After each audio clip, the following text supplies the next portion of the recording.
Okay, hi everybody. I just switched over on the stream so we can start. Thanks, Lane, for making the agenda.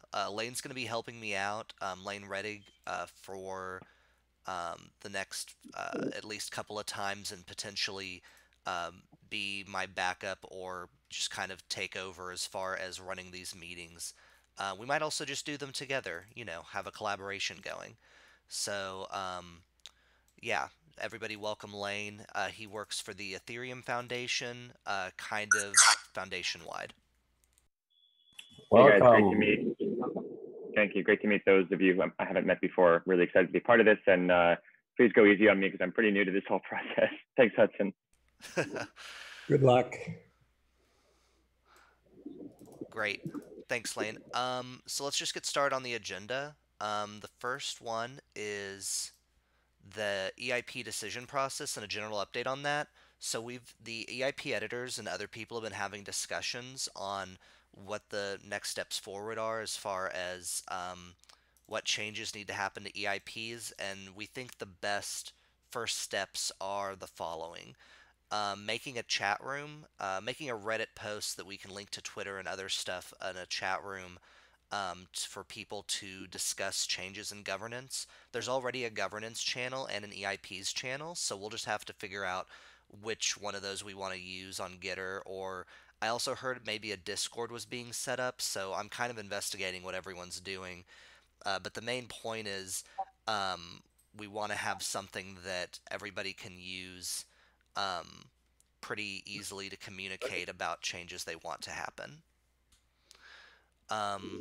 Additionally, there is a group called the Fellowship of Ethereum Magicians. They're going to be presenting a workshop at FCC, and I'm going to post kind of a link to their document, but it's basically, yeah, they talk on the governance Gitter a lot, and they are a self-organizing group to maximize technical opportunities. It's something that Jamie Pitts and Greg Colvin have mostly come up with, and I'm going to paste that link in chat. And Greg, if you want to say any words on it, feel free. Yeah, good morning. Think of it as an IETF for Ethereum. IETF, for those who don't know, is the Internet Engineering Task Force. It's a self-organized group of engineers and scientists, other technologists who basically keep the internet running, make sure that the consensus is reached, to make sure that all of our equipment speaks the same protocol, and here we are. Great. So yeah, this isn't necessarily the only thing that we'll be doing, but it's definitely the only group that's so far come forward with, some types of proposals and things like that. Alex, what were you saying? Did you say Ethereum magicians, or I misheard it? Fellowship of Ethereum Magicians. Yes, it's a bit whimsical, but it was more fun than technologists or engineers or things like that. Well, I like it. Yeah, I like it too. Instead of pulling rabbits out of hats, we pull, I don't know, SHA-3 hashes or something. Someone needs to come up with a better joke. Right, keycaps. Yeah, there we go. Anyways, so that document's there for everybody to kind of take a look at and comment on. Additionally, we're going to be having that meeting at FCC. We're going to be having discussions in a chat room. I'll be doing a Reddit post to invite the community to participate, and hopefully we'll get a few things changed. Maybe not a full overhaul or anything like I was kind of thinking we needed before, but something a little bit better. And to think a little ahead, if things work out, I want to see a larger meeting in July. Call it a council. Oh, Casey just posted a link to a form. Casey, what's this? I think it's the Discord forum that was set up, or discourse, excuse me. Great. It could be premature. We're still having troubles with the ISP. but it's there. I think it's working. If you try and hook up the email, it isn't always working. I'll leave the link off for now then until I know from Jamie it's working. Or at least Yeah. publicly, I mean. Yeah. It was shared in the public EIP's room. Okay. We've had trouble when you try to bridge it to your email. It doesn't always work. When you try to set up your login, it sends your confirming email and it doesn't get to you. Okay, sounds good. Well, I'll definitely put this on the post when I talk to the community about this, if someone doesn't do it first. So yeah. That's pretty much it. Did anyone have anything else? Your man on that. Okay, cool. Anybody have any other comments on this?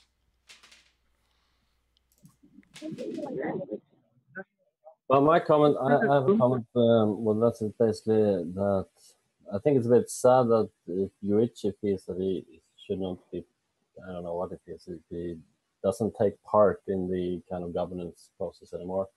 And I definitely think he should. And I would welcome him back. That's just my 5 cents. So, I missed the last part of that, but you're saying Yoichi should be a part of these conversations, but he seems to have chosen not to? Yeah, it was just a shock. So, my understanding from talking to Yoichi is he's still figuring some stuff out personally, legally. And I don't think that, from my understanding, he's completely against participating in the future. I think that at this time, he just is choosing not to, from my talking to him, until he gets some more advice. From legal and just other things in his life. So I think that it's not that he'll never join again, because I did check on that to make sure that everything was facilitated for him and everyone else in the meeting. But yeah, I think there's a chance he'll join in the future and provide commentary.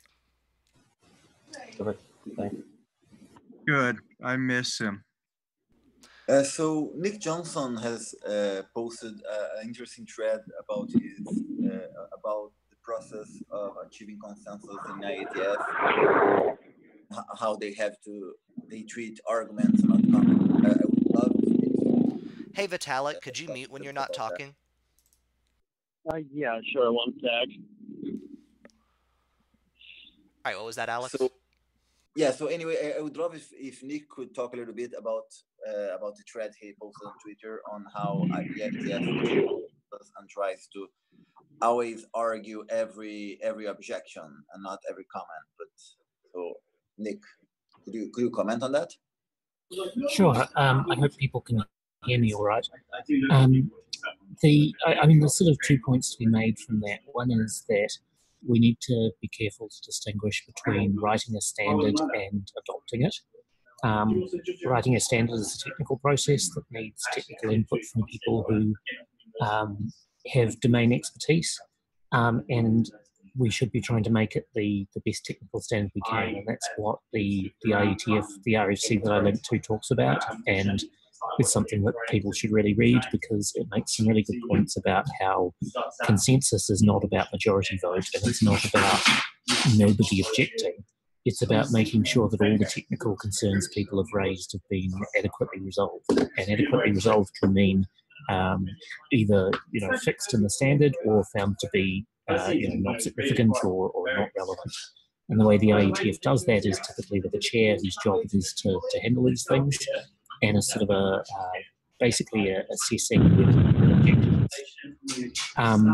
Hey Vitalik, you're unmuted. The second one is that... Wait, unmuted or I'm unmuted? You're unmuted. Oh, so you can hear me now? Yeah, I can hear you now. If you could mute while you're not talking, though, there's like motorcycles in the background. Can't a Zoom operator manually mute somebody too? Yeah, but they won't know when they're muted. Well, they will when they talk and nobody can hear them. Was I muted just now? But how would the operator know? Yeah, you were muted just then. We can still hear you, Vitalik. So anyway, I think we should be really explicit about the fact that writing an EIP is a standardization process and doesn't imply it's going to be adopted in a hard fork by the network, and that that's a separate process. And we need to be explicit about what the governance for adopting it is. I think other people make a good point that accepting or rejecting a hard fork, while it's the ultimate governance mechanism, is a bit of a blunt force, blunt instrument. And so maybe we need a way to get reliable community consensus on how popular a proposed EIP is, or a proposed hard fork is, short of publishing the whole thing, letting people choose, what to fork or not. Okay, I think that's definitely good commentary. And yeah, so you're saying basically firm up the process of what is considered merged and basically the technical requirements of EIP editors so that it doesn't become as political. That's kind of what I read from your statement. That and make it clear to everyone involved that EIP editing is a technical process and that anyone can write a standard, and if it's well written and the participants have come to consensus on it, it should be merged. But that doesn't mean that it has to be popular, and that doesn't mean that it will ever be adopted. I could write a standard for, the best way to grind kittens up into burritos, and if it's technically well written, then it should be accepted, but hopefully never implemented. Okay, great. Any comments on that? Yes. This came up over the proposal for an ERP, an ERP format. And, partly there are issues because Yuichi was concerned if he was legally exposed. And partly the thread just became about whether or not we should recover funds. And that was not what the proposal was about. It was, how should we do it if we're going to? And we've had a very hard time distinguishing technical issues from policy issues. And we really have, we don't have a good way to keep those separate. And those of us who are EIP editors have been trying very hard to simply maintain a process for technically putting out these proposals in a clear enough way for the community to implement or not implement them. And it just makes it impossible, difficult to do the work of editing proposals if we're just overwhelmed with debate on the wisdom of the proposal down the line. We're just trying to get a draft edited and merged into the system so that the debate is possible. Here is a document. This is its EIP number. Now we can debate, whether implementing this EIP is a good idea. There really shouldn't be huge debates about should we assign this EIP a number and call it a draft. That's a technical editorial question. It should not be so hard and so contentious. Yep, I agree with that. Last link I'm going to post in here to everybody. This is a really, really nice article about rough consensus that Greg, I think, sent out on a different chat channel, and I really liked it. So whoever's interested in that. Actually, the author of that apparently saw an interview with me in CoinDext, and out of the blue, I got that in an email saying, you might find this helpful. Oh, cool. Yeah, I thought so. Any other comments on this topic before we move on? Where did you share that? Is there in the chat, Hudson? Oh, let me make sure it's in yeah, Getter. okay. Okay, cool. Yeah. Perfect. Just one of the things I found interesting about Nick's thread was the idea where we should try to separate comments from arguments, and the idea being that you can merge things once every objection has been addressed. And I think it's hard to do that exactly, because you can always try to make the same objection in a different language, in a different way, and say your objection is new just because it's slightly different. But I think it would be interesting maybe to one of the ways to do it would be to add an obligatory section on every EIP saying objection responses, where you would list every one of the main objections and you would address it somehow. And I think that could be useful. And the second thing I would like to comment is on Greg's mention on separating a draft from an approval. I think it's hard to do it. I agree in theory, but I think it's hard to do it because if you make a proposal that, let's say, someone thinks that is inherently a bad idea and nobody should adopt that standard, then you clearly don't want that to be a standard, right? So I think I don't want to I don't want to go into specific examples, but I think it's obvious that if you think that any implementation of that standard is bad, then you are agreeing with the standard as a whole. But maybe we could make that clear by having multiple states of approved, right? It's approved as a standard. It's approved as something that we want to implement, etc.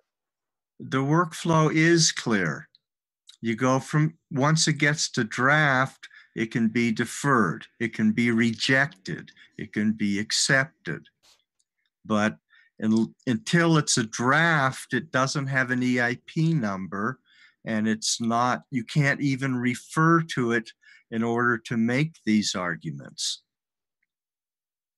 It's just a nebulous, you can argue about it in the community, but in the EIP process, becoming a draft is the first stage to even have an official document to argue about. And if you hate it, then you argue that it should be rejected. Although the point I was trying to make earlier is that if you hate it, then you argue that it should never be implemented. That doesn't mean it can't be a standard, it just means that you don't want it on the main network.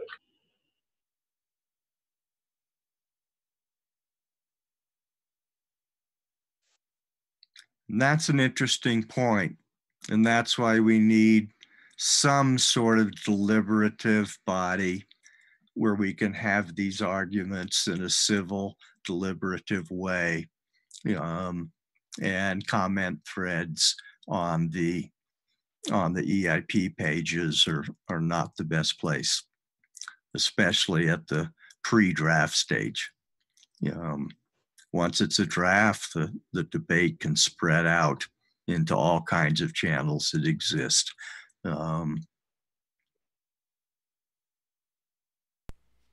Okay, cool. I think we can move that point to the online Ethereum Magicians discourse. Let me post that link, actually, at least in the All Core Devs chat. Okay, great. Awesome. Anything else? Hudson, do we want to tie in any of the dialogue happening in the Gitter channel here? Like, for example, Vitalik mentioned just now that we have the carbon vote system that's been used for controversial topics in the past. I don't know if you have a precedent around linking the two threads or not. Oh yeah, that's a good idea. I just saw that. Yeah, so someone mentioned, Tim, I think you mentioned something about Neo voting. What does Neo do? Yeah, so I went to their conference. It was in San Francisco, and they, what do you call it? They have like kind of like a electoral system, kind of like in the States how they have different. Basically, they have like public people that verify their addresses, and then they have like a more authority or more voting power with their votes. So it's kind of like a hierarchy voting system where the core developers have more say in the total votes kind of system. I mean, in general, I personally dislike the idea of like involving like any kind of coin votes for everything, because they like just random people with a lot of ETH are not the kinds of people that generally tends to have kind of particularly strong technical opinions.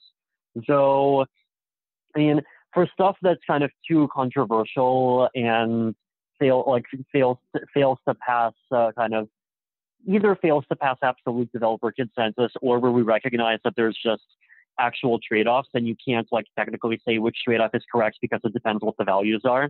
And I actually think that, like, as much as the carbon votes are problematic. In those cases, they're one of the kind of least bad mechanisms that we have around, at least in combination with some of the like various other kinds of community polling.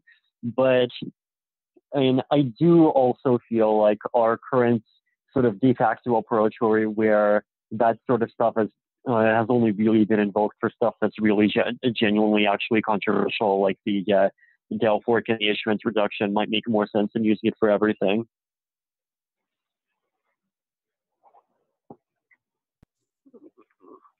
Yeah, I agree about that. As far as like the people with a lot of Ether being able to vote. Mm-hmm.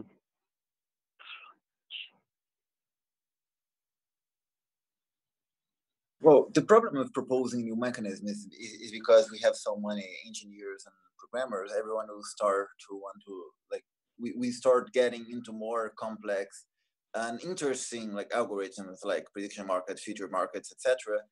And the problem is that most of them are still untested. So it's a sort of argument where it's sort of an argument where we can say, okay, so let's wait 5 years until better tools are made and better tools are available and they are tested for smaller things until you can use them for bigger things.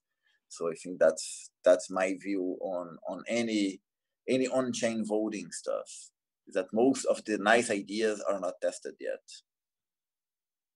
Mm-hmm. I mean, technically, the carbon vote, it has been tested twice, which is why, you know, it's like, I think it's like obviously has its flaws, and we shouldn't listen to it as a sole signal, but it is, you know, like one of several that's okay to listen to as long as you recognize it's only one of several. Yeah. One of the main arguments against carbon voting is that in the end, I believe like it's about 100 people maybe were responsible for 80% of the voting power, and I think that's inevitable because of the Pareto distributions of tokens in general, and because a lot of people are a lot of smaller people will not care to go there and do the votes if they don't have a lot of Ether. Yeah, maybe a good model is like the World Wide Web Consortium, W3C, and kind of like how they're able to like you know, like implement WebAssembly as like a protocol specification, and then it's up to the clients to adopt it. But yeah, I feel like as Ethereum gets more popular, you guys will just get more like random feature requests through the EIP stuff. But seems to be working so far, what you guys have been doing.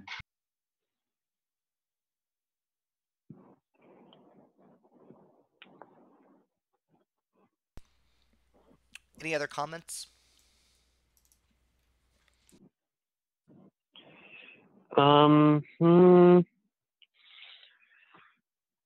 Yeah, well, just to repeat what I said on Skype, like the problem with prediction markets is that for any of those designs to work, we have to agree on an objective function. And like some people might say the price of Ether, but my impression of the Ethereum community is that it's not just about trying to optimize the price of Ether.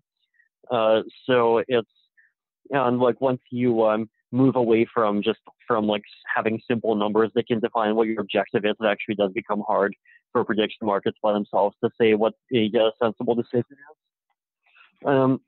I definitely, and I will kind of say that any governance mechanism other than kind of fairly simple votes is also totally untested too.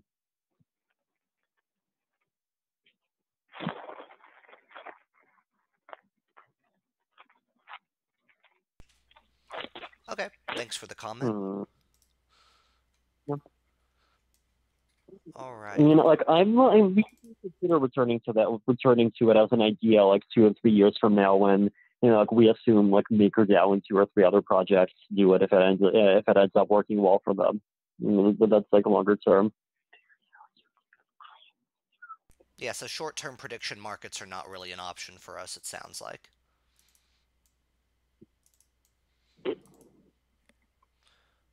All right, nice. Anybody else? I mean, I actually personally think that in general, our governance mechanism has so far, as it is de facto, like is really not that bad. Probably the main flaw is actually not so much in what the mechanism is as it is in how we communicate it. So, like, if, for example, the biggest complaints that we've seen in regarding the standardized recovery EIP is like not that, like, it's basically that by apparently getting getting merged, like basically the impression that a lot of community members forgot from the outside is that it's a lot closer to being like actually implemented or like actually finally accepted than anyone involved in the decision-making process actually intended to signal that it is. Yeah, and we can fix that by having notes at the bottom of the PRs that says, although this is becoming merged, that does not imply that this is anywhere closer to accepted. It just implies that it has been moved to draft status. So that's kind of something we can do until the process becomes ingrained, that even though it's merged, it doesn't mean it's, necessarily close to being accepted, just like BIPs. Right. Yeah, like people basically direct people to actually look at actual developer sentiment and actual community sentiment, and rather than at least like that as an arbitrary marker.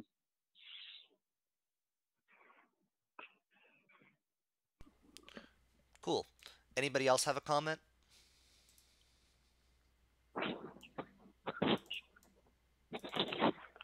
Just briefly, I see a lot of people advocating don't formalize this because it will be subject to institutionalization and capture and so on. And my concern is that not formalizing something just means that those same pressures exist. They're just less transparent.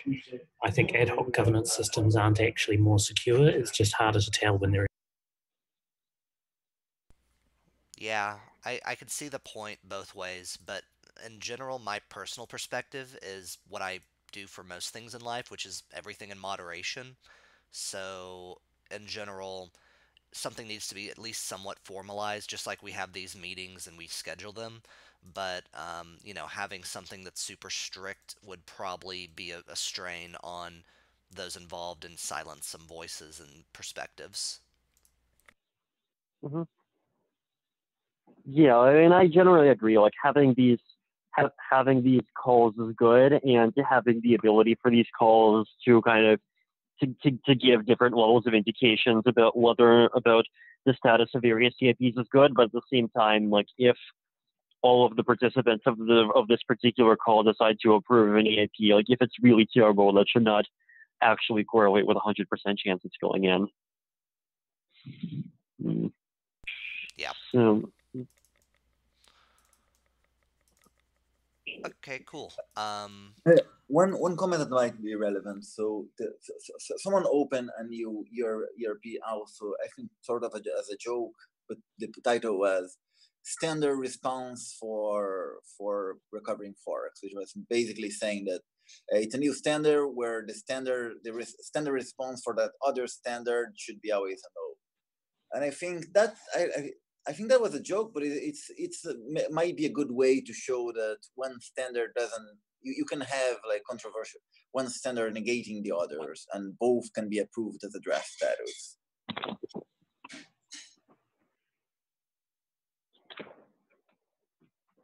Yeah, and I agree. That's definitely a clever way of kind of undoing the signal.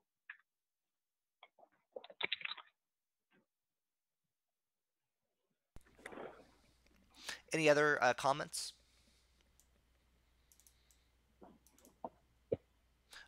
Okay. So the next topic, Constantinople. So last core dev meeting, we looked at some of the EIPs and we determined that the following EIPs could definitely go in. EIP 145 for bitwise shifting.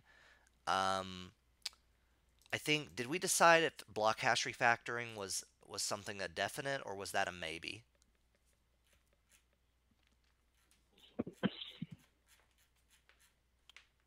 Yeah, I wish I could find the notes for this. Someone else wrote the notes last week. I don't think there's one complete implementation of that, let alone two. Yeah, that's a good point. So we know 145 is going in at least, because that one's pretty much, I mean, formed, not necessarily fully implemented or tested, but formed, and there's some test cases that are recent. So let's go through some of the other EIPs again, especially now that we have someone to represent the research team with Vitalik to kind of talk about some of these. So EIP 210 block hash refactoring. My understanding about this EIP is that, and let me paste the address of this inside of some of the stuff. My understanding about this is that it is something that can help us. It's it's an on-chain contract, and therefore it can help us kind of practice putting an on-chain system contract on there before we do Casper, which is another system contract. Is that accurate, Vitalik? Yeah, I mean, like, on-chain contracts training wheels isn't the only purpose of the EIP, but it's definitely one of the benefits. So the other benefit basically is that, like, you gain access to blocks that are much further in the past, which is a good thing for just both various kinds of applications that want to do things based on block hashes. Also certain kinds of crypto-economic-like clients, and also like certain kinds of proof of work based like clients. So like it allows you to do things like having a version of GEF Lite that does not depend on a canonical hash tree. Yeah, and just to recap what we talked about last time. So basically it will replace the block hash opcode, but work the same way. But it also has the feature that you can invoke the contract directly through a call and thus gain access to more than the last 256 block hashes. Is that correct? Yeah. Yeah, so like it creates a new contract, and that new contract like lets you access all the blocks to 56 back, then skipping back to 56 up to 65, 536 back, and then skipping back 65, 536 up to 16.7 mil for 2 to the 24 back. So it basically means that you can access any previous block from the current block in a maximum of 3 Merkle hops.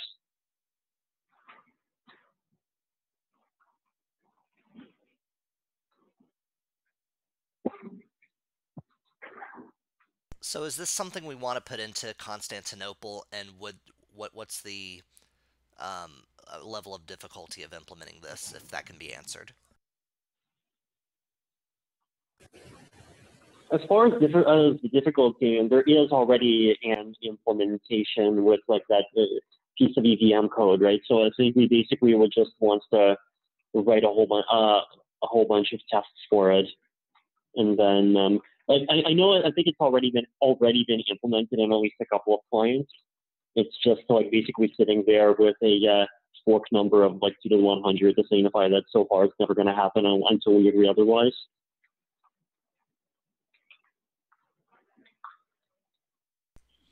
Okay, is there anyone else in favor of this or who have a strong opinion against it?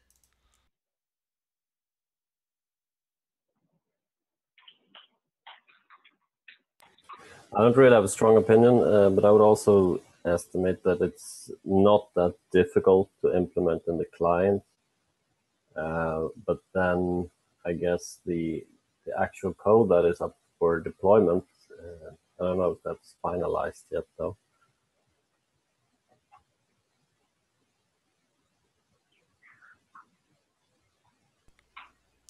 Yeah, okay. I would like to see the specification being finished, but it's kind of hard to get it done. I don't know why, but like I write some comments many months ago and still didn't get answer to them. I think that should be at least merged as a draft, so I can place direct pull request to fix some small issues. Because now I have pull request to pull request, and nobody actually can review them. So if that fits what we described in the beginning of the call, I would recommend merging the current document with the draft status, and that would allow me to to propose small tweaks and also include unit test for the contract itself as an additional pull request in EIPs.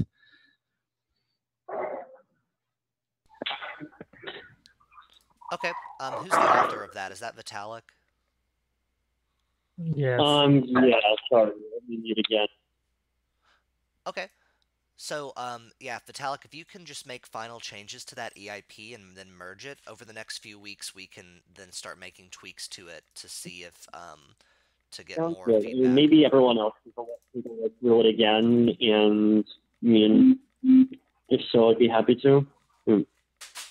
What, I missed the first part of that. What did you say? Saying like if everyone else, you mean that EIP 210, right? Maybe just like look through it again, and like if other people don't see any issues, then well, actually maybe like it would be good to also have someone independent write some tests for it, and like basically I would ideally prefer not to actually merge until there is a very very high chance that the EVM code exactly as written is the correct EVM code. So I would like to make it actually the opposite, because now it's hard to actually propose the code changes there. So there's at least one bug, I think, in the contract, and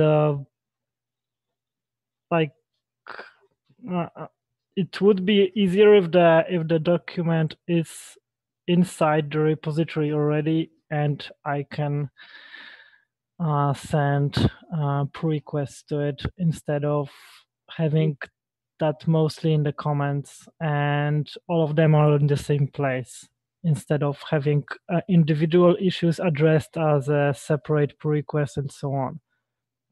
That's the main. So you prefer and also merging pull requests in order to make it more convenient. As a draft one. And also there was a comment, I don't remember from who, but there was some comments accepting that as a draft, and it was marked in comments as ready to be merged by EIP editors.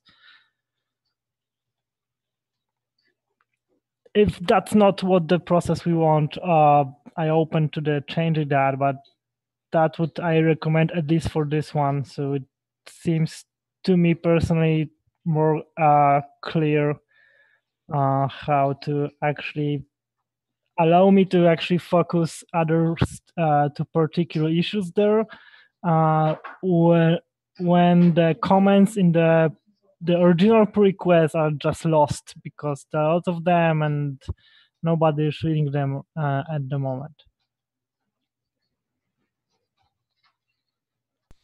Okay, I like Paul's idea. So to summarize, it's basically finish the draft, merge the draft, so that you can then have a PR where you have changes made incrementally, Pavel? Yes. Okay. Before test cases are done, because doing test cases before something is completely written would... No, I will include test cases for the contract as okay. as a pre-request as well. So that's something that people can help with and put in the comments, or just give to Vitalik so he can add them. Well, no, I think the point is to merge it as a draft so that somebody else can then submit a pull request that contains test cases and so on. Because that sort of collaboration is only possible if it's already been merged as a draft. Ah, gotcha. Okay. Vitalik, does that sound okay?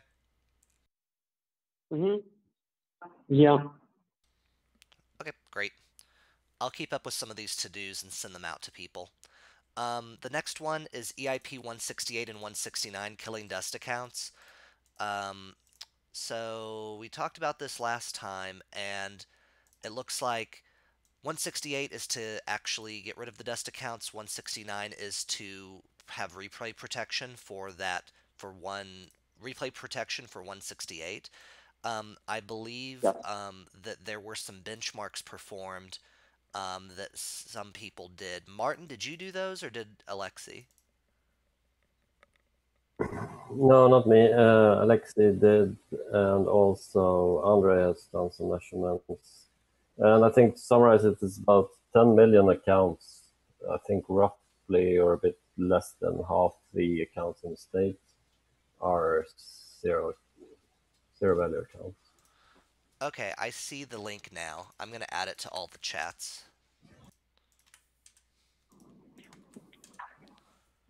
Yeah, I wish I would have looked over this before the meeting, but I think I can just quickly look at some of the charts. The best threshold is 0A. It does not create problems with destroying someone's money, but it does introduce the possibility of replay attacks, which can be mitigated. Okay. So anyone have comments on this so far? Is that something that should be going into Constantinople? Is it important enough?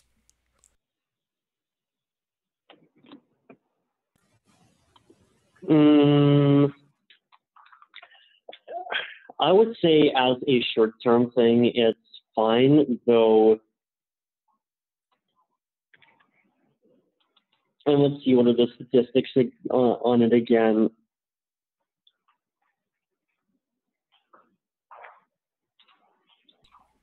Yeah, and I'm actually looking for Andre's findings right now. Is he on the call?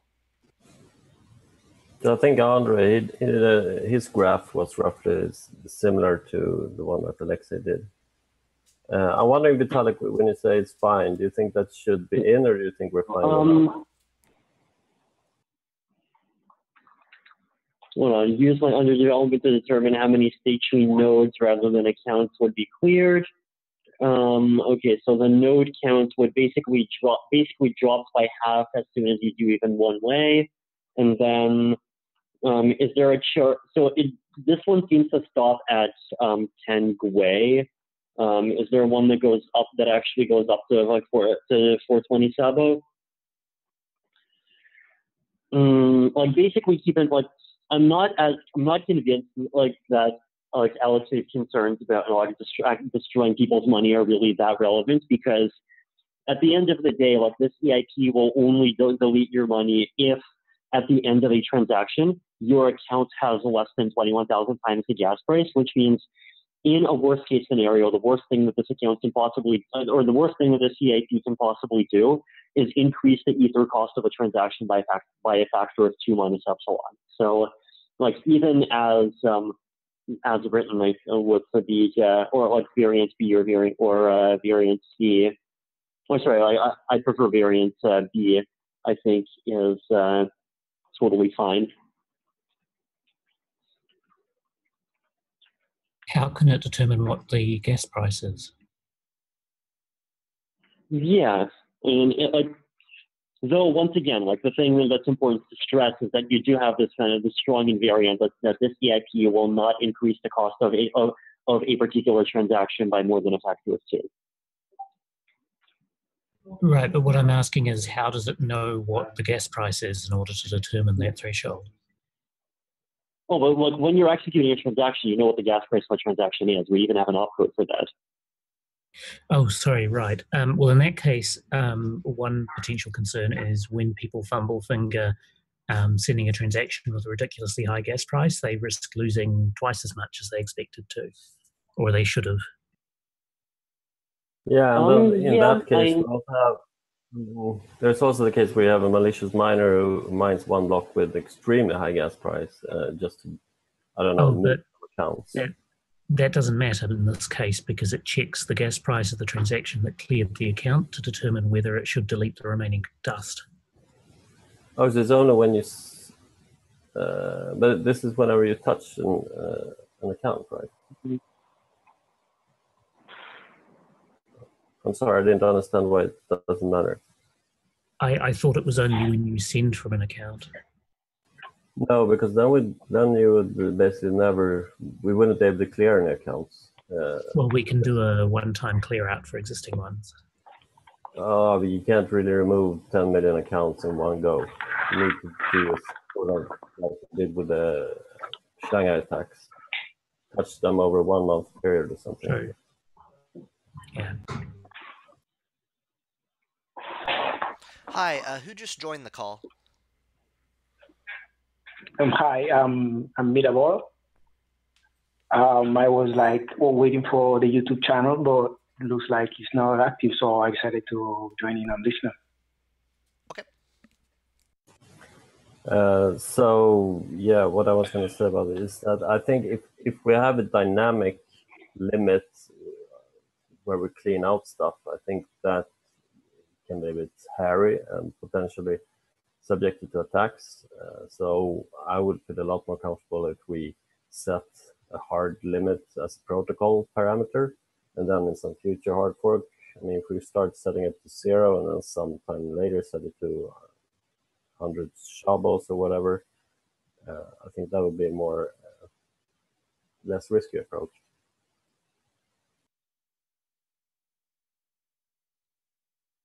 It's also questionable how much benefit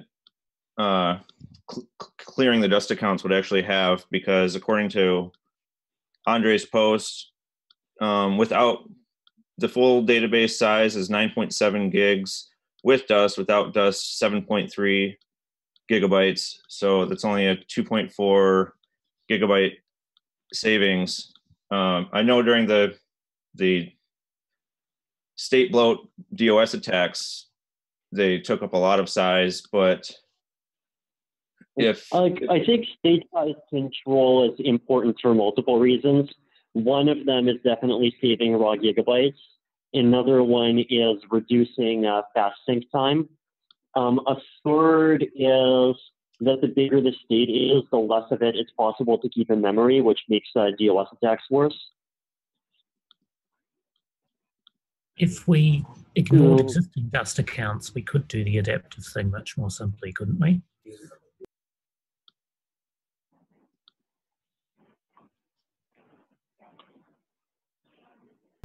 What was that again, Nick? I didn't catch that. If we say, you know, we're not going to attempt to clean up existing dust accounts, but the rule from now on is, you know, that your balance gets zeroed if it's less than one transaction worth, then we can do the dynamically adapting thing without risking attacks.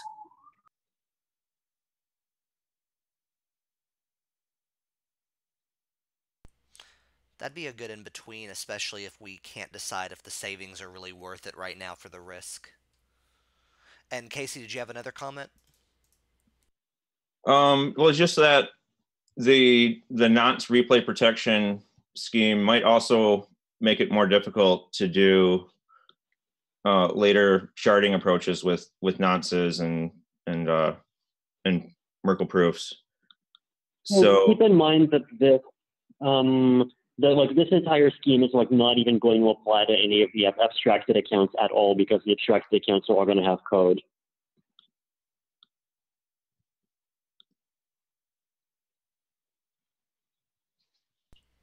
And that's even if we do account abstraction in the first place, right? Yeah, I mean, so I guess there is an argument that, like, if we do account abstraction, then this will get rid of a quarter of the or whatever of the current state space. But if, you know, like 3 years from now, the state space is going to be like 3 times bigger made out of abstracted accounts, then the like eventual state gain only goes down to, you know, like 7 or 8%, which, you know, like that's development time that could be better spent, you know, like making CAS for FFG better or sharding or whatever.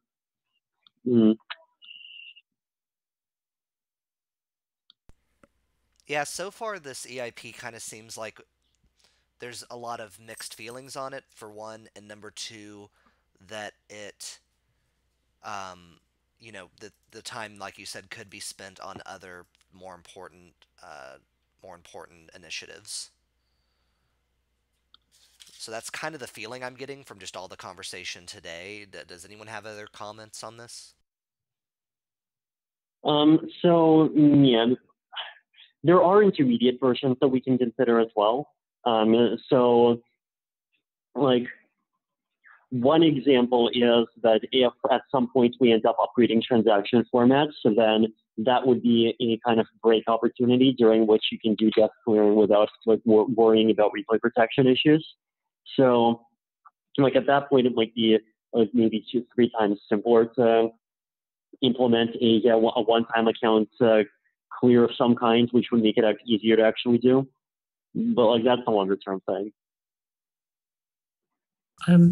I have a question about EIP 169. How do you sign a transaction? It seems like you would have to know which block it's going to be included in order to sign it. Hold on. No, because like remember that when an account going from non-existent to existent is not something that the owner of the account can do, because you can only send a transaction from an account if you have Ether to pay for it, which means it can only send a transaction from an account that already exists. Which means, Right, so yes. like the only place when an account gets instantiated is when other people send money to it. Yep, I follow. Okay. Does anyone want to advocate strongly for this EIP? What if we, I mean, as an incremental step, we could implement 169 without 168 initially. So kind of like what you were saying earlier, where you implement 169 so that in the future we don't have any more bloat, but we keep the previous bloat? Well, 169 on its own wouldn't prevent bloat, but it would implement the new nonce scheme, which would give people a chance to adapt to that and so forth. Because currently people get nonces by things like, get transaction count. So we could implement the new nonce scheme and then in a later fork implement dust cleanup, which requires it.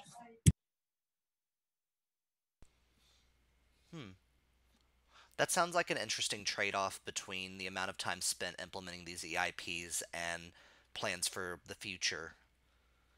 Or not a trade-off, I should say, but it sounds like a good combination. Anybody else have comments? Does the account abstraction supersede this one? Like, if you were to implement this, would it be useless after like the account abstraction is implemented?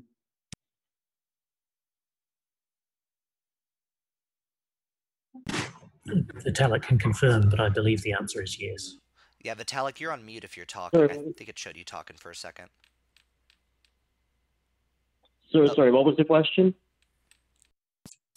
Yeah, does this EIP for the dust cleanup, does the account abstraction EIP supersede this one? Like, would it be a wasted effort if you were to do this? Account abstraction and dust cleanup are two separate things, right? Because account abstraction applies to new accounts.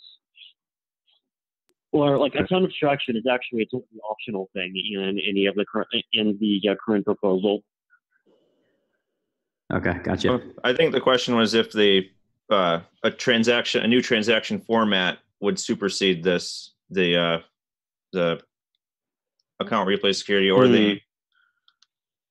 because you just said that a new transaction format would supersede this, right? I mean, like a new transaction format is an opportunity to do a bunch of things. Like one of them is it's an opportunity to do a kind of one-time kind of like hard block where transactions before it clearly can't be replayed after it, which could be used in order to safely delete a bunch of accounts. There's also, theoretically, it's an opportunity to do like to change the nonce mechanism. Though alternatively, I mean, if we want, we could basically just change the format without doing any of that either.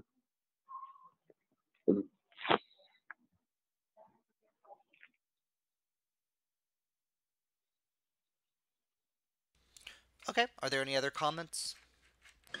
Just one objection that I had on that is that there is always a chance that people that move their F to wrapped F, for instance, would not be affected by that. And in the end, if a lot of people do it, then of course, there's no dust cleaning. There is no dust cleaning for tokens, and in the end, we can have more. We can use more of the memory of the state if people move to contracts.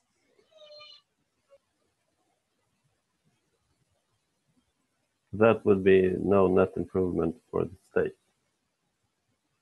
So.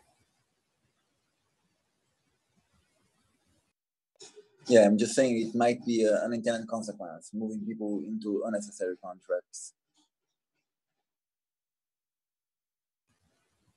Yeah, I don't think people would mind, if the dust was clean, because I think most of the dust is actually leftovers from people trying to move all the all the ether out of their account, but they don't use bigins in JavaScript, so they kind of make some just calculation with inaccurate numbers, and it happens to be a few way over.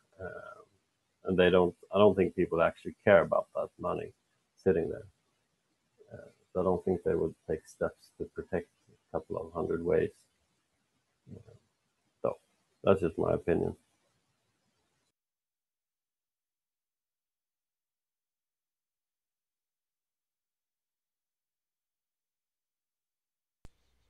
Okay, any other comments on that? Since there's not really agreement on this, we'll just go on to the next one for the purpose of time. Account abstraction. Here we go again. So account abstraction. Is this something... I think the last time we discussed, what we kind of came to is that there would be a choice to be made between account abstraction and having resources and time spent on that versus on Casper and other similar efforts going into clients. Does everyone think that's still the case? In which case account abstraction would be tabled? I mean, so if one thing that is going to happen is that account abstraction will get implemented inside of the sharding system. So like in some ways, regardless, like it will exist in some clients in some form. And so if we would want to do it for the mainnet as well, then at some point it would like be the code would be basically mostly written, though that is still a bit of time away. I guess like if we were to try to implement it really quickly for the next hard fork, then potentially there might we might need to it is a fairly substantial undertaking, right? Especially because of things like miner strategies. So like if we try to do it very quickly, we won't be able to get the benefit of kind of piggybacking on work that's been already done on the sharding side. I see. So what it's sounding like is we don't really want to put this in Constantinople, especially if it's going to be going into a shard or sharding. Personally, I'm like that definitely is what I would lean toward. Does anybody have a strong opinion of putting this in?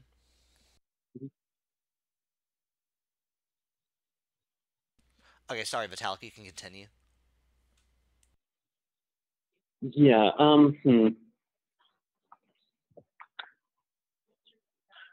Like I guess the main reason to do something similar would be because like if there is some kind of urgent need for like specific blockchain for specific applications that could take advantage of abstraction, but it's not to. And in that case, there may also be simpler ways to provide it, or there may be kind of like fairly simple clutches that just provide it with off-chain protocols.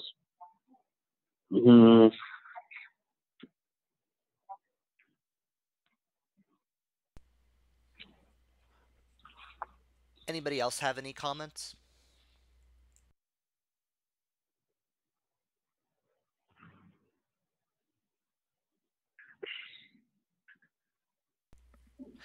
Yeah, it definitely sounds like this is something that would, and I mean, we heard Peter's comments from last meeting and other people's comments, so it sounds like this would be a substantial enough undertaking that it is not worth it for Constantinople, but should be reassessed after Constantinople, especially depending on where sharding is at that time. Seems reasonable. Okay. So Piper, I don't think was able to make it today, but he says, do we want a limited version of EIP 232? EIP 232 is a new transaction formats EIP that was created about a year ago by Vitalik to create two new types of transactions. Do you remember that one, Vitalik, and can you kind of comment on it to give just a brief explanation?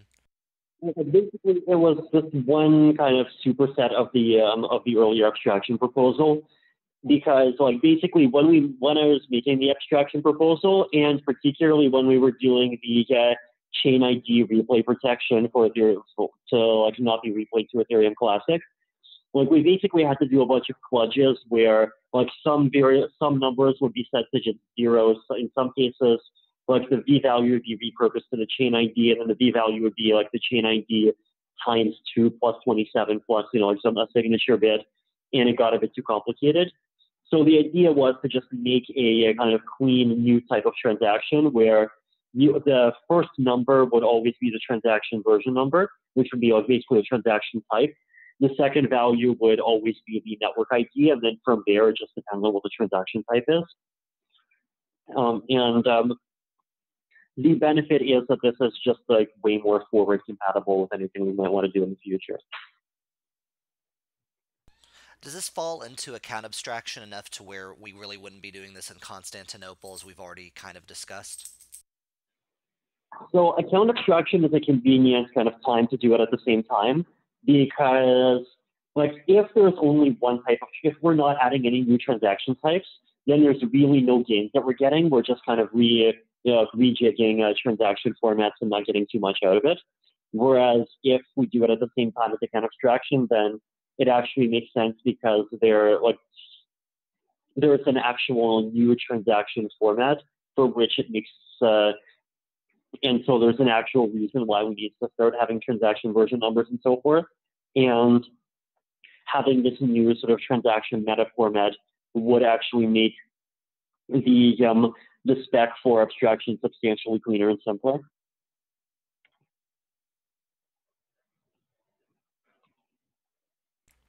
Okay, so we don't really need to put this in Constantinople, it sounds like.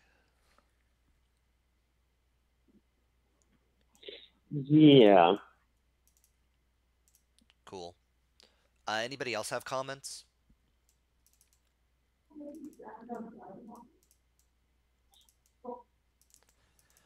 Okay. I think it sounds like a really good idea to have a versioning format for transactions, so that when we change it long in the future, it will probably be easier to make that change or add new formats. I don't know if it's needed right now though, but anyway, seems like a good idea. Okay, cool. All right, so now we're on the timing phase, and it looks like the only things that we've really agreed on, certainly is EIP 145, and then EIP 210 is something that we need to work on some more, but is kind of seeming like it's going in the direction of being approved for the next hard fork. So that's only 2 EIPs for the next hard fork, which isn't bad. But is there other things that we want to add potentially? Or is it better to just focus on Casper and sharding and some of the other things that clients need to integrate? Any commentary on another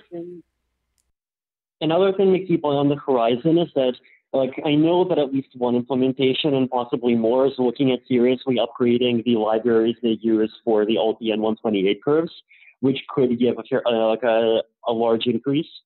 And if we know that most of the clients have done that, then I think we really should consider a substantial reduction in the gas costs of those opcodes, because right now, basically ZK Synarchs and any kind of like ring signatures, anything in that category is like extremely expensive. And if the price of that goes down by like even a factor of 3, then it would improve usability quite a lot. So that would be just like a purely trivial idea to stick into hard fork. That's worth keeping on the horizon. Do we remember the actual numbers from the past benchmarks? I mean, how different clients compare to one another? Yes, they're in a benchmarking repository under the Ethereum organization. I can find the link.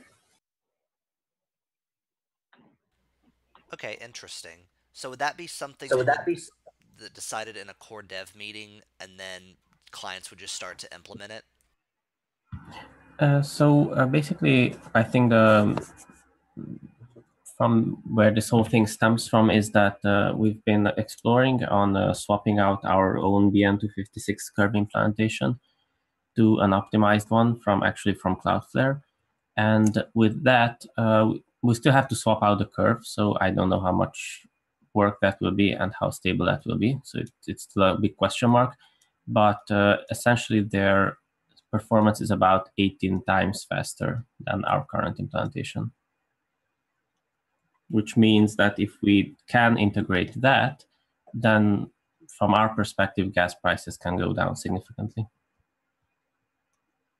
But again, it depends. As far as I know, Go was the slower of the implementation. So I'm kind of curious that if our implementation gets 16 to 18 times faster, then how does that compare to the remainder of the clients? Do other clients have other similar benchmarks? Is it just in that repository? Which clients were covered in that, Martin? Yeah, so that was CBP and Geth and Parity. But it's not necessarily using the same vectors, test vectors in all cases. I think Geth had the most comprehensive benchmark tests. Dimitri from the Ethereum J team, do you have any comment on this, or have you all performed any benchmarks related to this, or think you might do a more efficient implementation? We don't have such benchmarks. We are benchmarking always, but different test vectors too.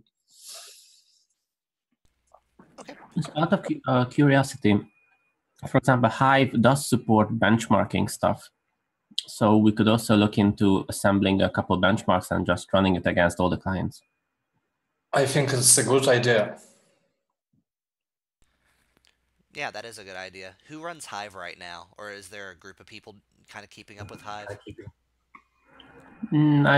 So I think we mostly use Hive during, before hard forks.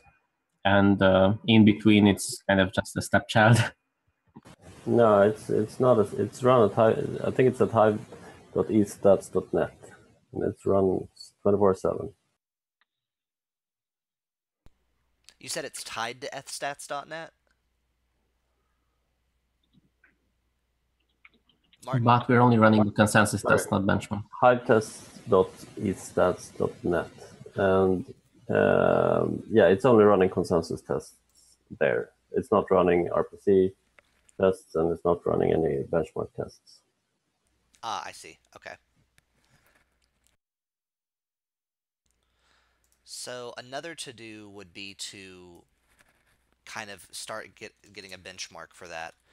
And the reason that we'd want to be doing this earlier rather than later is because if we can finalize the EIPs over the next, say, month, then we can actually start planning a hard date for the testing for Constantinople, and then the actual implementation of Constantinople once testing is done. And I think that would be pretty good. And we're going to go through the client updates soon, but that actually might correlate somewhat to some of the first steps of Casper. So we can kind of prepare for all of this at once, and clients can start having this on their roadmaps. Okay, the next agenda topic, unless anyone had any other comments on the previous stuff, is test RPC protocol changes. And so that is Dimitri from the testing team. Dimitri, if you want to explain. Yeah, hello. Yep. So I started to work on this new approach, which will allow us to generate the consensus tests from any client that implements this new RPC test methods. It's just an idea, and I still need time to write this tool and see which methods do I need in order to replace the current version of testit with the new one. But you already could start the discussions and make your proposals to what kind of this method, how would they look like, what would be better to implement for the RPC protocol. So we need to come up with a standard. There are PC test methods which every client will implement, and with those methods we will generate the new tests.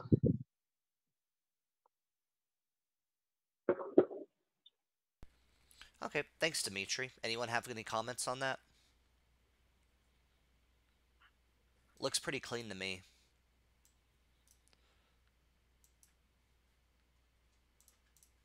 Okay.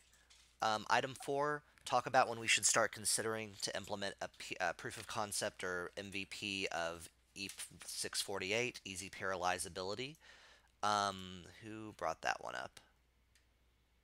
Oh, that was Tim. Tim, what'd you mean by that? Yeah, I was just interested in that one and seeing if you guys thought it was important enough to start considering compared to other things that you're focusing on or whatever. Yeah, and that's actually a similar one to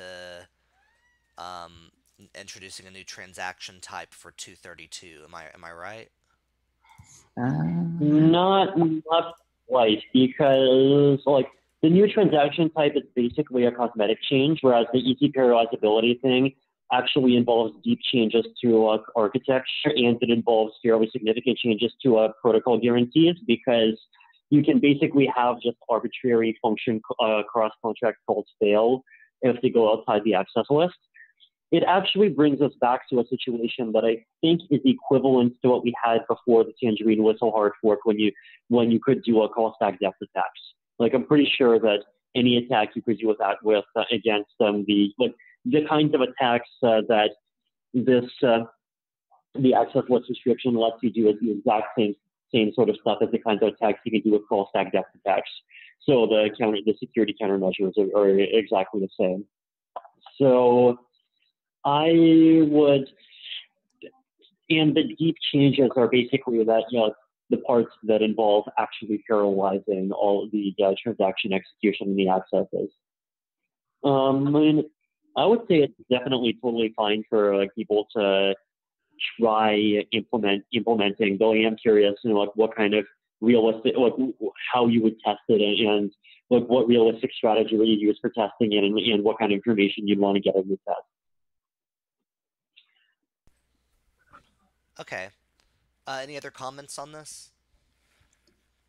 Yeah, that's what I was wondering too. Like, what would be a good client to make a branch on, and to, I don't know, what kind of benchmarks would you run to actually confirm that it's working? One possibility would be to try to use a fairly simple algorithm to just retroactively assign access lists to every transaction in the historical blockchain, and then just on top of whatever clients, just implement that and try to run through the entire chain parallel and see what the speed up is. Okay, I give me some idea. What were the call stack depth attacks, and how is that related to the parallelizability? So the reason why the call stack depth attack is basically when you when an attacker creates a transaction which calls a contract, then that contract calls itself 1023 times, and the contract calls some target contract. And then the target contract, if it then tries to call out to something else, then all of those calls fail because the call stack depth is too high, so the calls can't succeed. In any of the current parallelizability proposals, a transaction has to specify an access list or an access set or a range, or some kind of restriction on what addresses it can affect. And any attempt to read or write outside of that range leads to an immediate exception to that call. So basically, it also lets you make a transaction which calls some contract, and if that contract is going to call another contract, then the attack transaction could just have that second degree callee be outside the access list, so that the inner call fails. So it's basically the exact same kind of attack, though it does become a bit easier to set up because you don't need to do the 1023 depth call tower.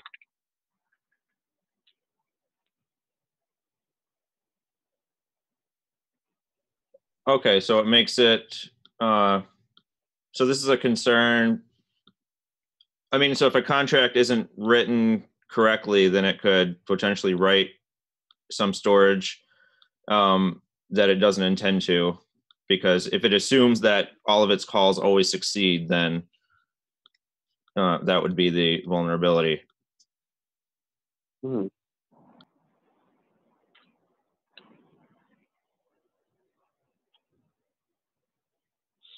Yeah, like basically the idea is that with the parallelizability proposals and with the call stack depth limit, you cannot assume that any call will actually succeed, and so you have to handle the case where it fails. And to be fair, like before we did the tangerine local fork, which ended up just making the problem not exist anymore, we did come up with a bunch of countermeasures on the smart contract language level and like in terms of coding standards. So it's totally surmountable.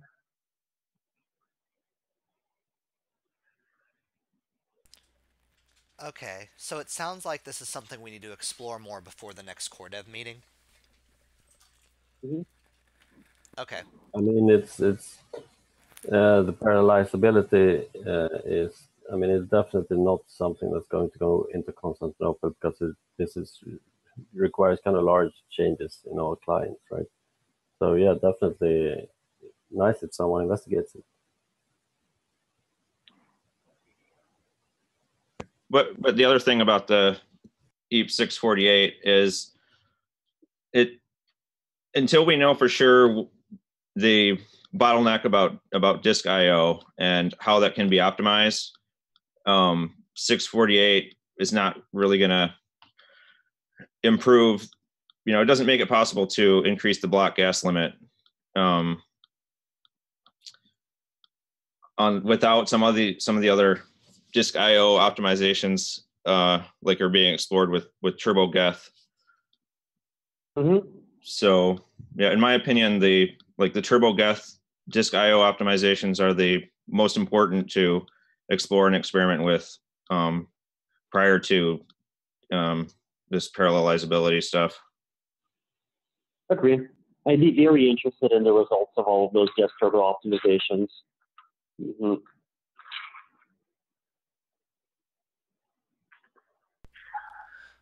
Okay, sounds good. So it won't be going into Constantinople, is what it sounds like. Let's see. The next topic is EIP 96. Is Pavel still here? Yeah. You brought up that topic. Did you just say the no response from authors? What do you mean? Yeah, that was addressed already, so no point to going back there. I mean, it was about block hash EIP, so we discussed that in this meeting. So, I mean, I am the author of 96, and I probably didn't reply because I think we all consider it like abandoned and superseded by 210, but that's at least how I've interpreted the situation so far. It's the same, right? It's 210 and it has 96 before. So I'm referring to the same one. So that's what I was suggesting before about merging to the draft and so on. Mm-hmm. Okay, sounds good. I'll put a note in that EIP that basically it's superseded by 210 and we can close that one out. Okay, next. Oh, did anybody else have a comment? Cool. Client research updates. Let's start with parity. Ofri or Yuta, if you have a comment.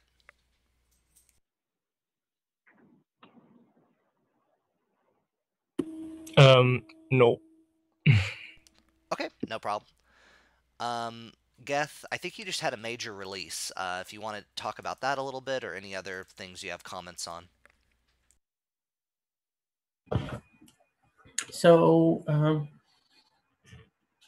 I'm not sure in the context of this Discord meeting. Yes, we did release 180 and 181 following. We're kind of happy that the light client is again seemingly functional. There are some rough edges and there are some bugs that we discovered, but we're kind of happy with it. With respect to this core dev call, I think the only thing that might be interesting is that we've merged in, Martin actually implemented and we've merged in the bit shifting operation EIP, I mean the implementation. So if anyone wants to write tests or has or needs a client that has it implemented, then they can use Geth. Cool, thank you. That's it. Ethereum J/Harmony. We are currently working on the next release. We spent a lot of time for it, but it's it's better than current master version. We had large memory footprint on the previous week of 4 gigabytes. Now we reduced it to 1.5, and it runs very stable. But we found a bug with Windows systems. RocksDB library is fallen on many Windows machines, and we need to fix this bug until release. We think we can do it in 2 weeks. And as for Casper, we could do passive sync. Now I am debugging mining and validator. The code is in place, but test network was not stable. Only 3 top nodes were at head, and the other part of network was detached. Now it looks better, and I'm debugging it. I think we could participate in it on the next week. Great. Thanks for the update. CPP Ethereum.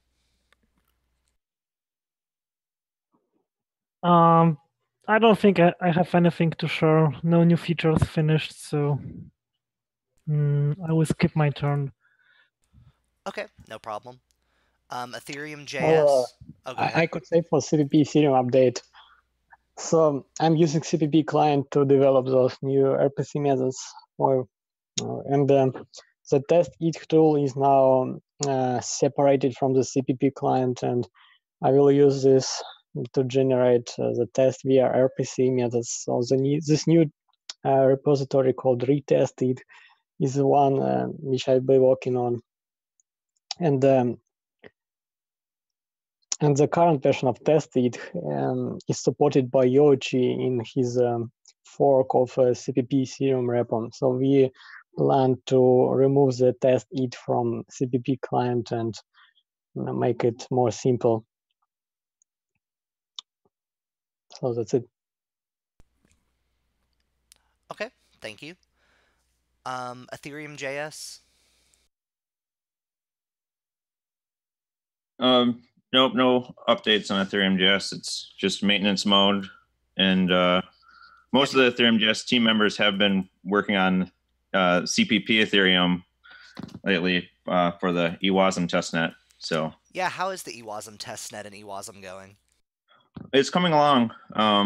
We just have some bugs. We're trying to make it, Dockerize, create a Docker container to launch the testnet, and planning a demo at ECC, the Paris conference. Great. So I don't think Piper's here for PyEVM. Is there anyone else who can speak to the Python updates?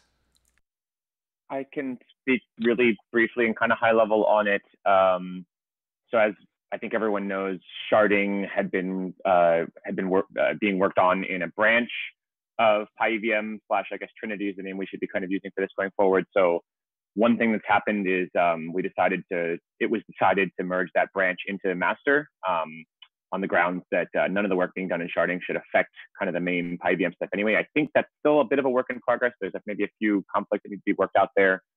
And I think the two big things that are happening right now on PyEVM and Trinity are the networking code, that's definitely a work in progress, and some asynchronous kind of fun with Python. Okay, thanks, Lane. And then Vitalik, could you speak on the research updates and specifically where we are with Casper and sharding and any implementations? Yeah, so with Casper, and I think that I believe Ethereum J is close to being ready to having something testnet compatible. And there's like one more round of sharding protocol updates that we need to do at some point soon, and we're kind of like zeroing in on the exact details of that. On the sharding side, we've had a bunch of discussions over the last couple of years. You can find, or sorry, over the last couple of weeks, you can find a lot of it on research talking about specific sharding designs and trying to figure out like what makes sense to do first, what's forward compatible with what, and kind of charting the right path from, you know, like what makes sense as an MVP, what makes sense as like stage 1 and stage 2, so that we can both get kind of like reasonably good capability out quickly, but at the same time not like seriously delay the goal of getting like the stronger capabilities out as soon as possible as well. So that's kind of being discussed a lot between myself and Justin, and probably will continue going forward. Cool. And then sharding? That was sharding. Sorry. Yeah, you're right. The Casper. Yeah, no, with Casper it was just like if you're that it was like slowly moving toward the kind of the last round of changes to the spec, at least before, you know, like anything like any auditors suggest. And the Ethereum GA is moving, and as I've been led to understand, it's pretty close to something that's like testnet compatible. Great. Are there any other updates from clients or research teams or projects?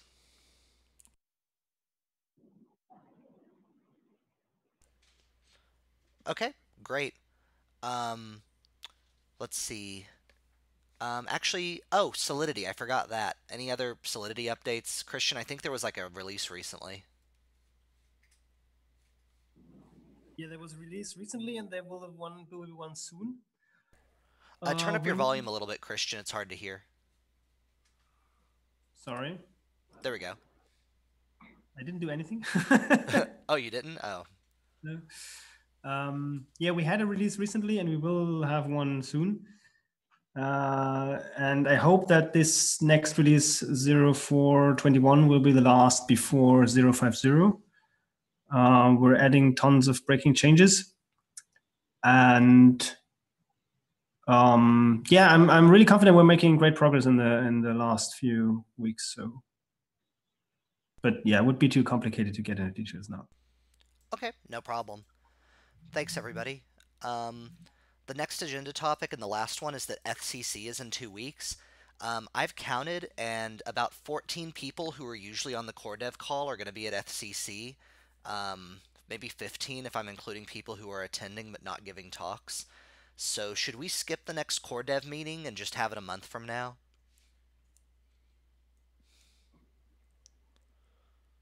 Or do we want to have it in 2 weeks and just have it with like limited participation? We could also do it in 3 weeks, I guess, right? Push it back 1 week. Yeah, 3 weeks sounds good. Yeah, we could do it in 3 weeks. The problem is I don't like getting off schedule like that because then the cadence gets kind of weird. But that's just me. If we want to have it in 3 weeks, I'm perfectly fine with that. What'd you say, Peter? I missed that. No, so I was also saying that 3 weeks sounds a bit more meaningful, but it doesn't really matter. So 1 month is fine by me. Yeah, I mean... Yeah, okay. Anyway, it's fine. Sorry, who was commenting? I was just saying either way is fine. It doesn't matter. Oh, okay. Great. I'm bad at making decisions like this. Someone else make it for me. Is there any sense of urgency in the sense, you know, there's a hard fork coming up, we need, you know, like 1 week would make a difference? My gut's telling me no, maybe stick with a month. Yeah, I agree. Yeah, I think a month is good because, yeah, there's nothing that 1 week won't really do as far as decisions being made, especially since we kind of got a little bit closer to finding the EIPs out for Constantinople and eliminated some of the ones like account abstraction and 232. So, okay, cool. I'm going to say we're skipping the meeting in 2 weeks, and we will have a meeting in 4 weeks. Anybody objecting? Sounds good. Sounds good. Cool. Sounds good. All right, I'll see most of you guys at FCC, and thanks everyone for joining in, and I will talk to you all in about 4 weeks if I don't see you in Paris. Yep. Cheers, Awesome. everybody. Thanks, everyone. Thank you. Thank you. Take care, everyone. Thanks, Hudson. Thanks. Bye. Bye-bye. Bye bye, everyone.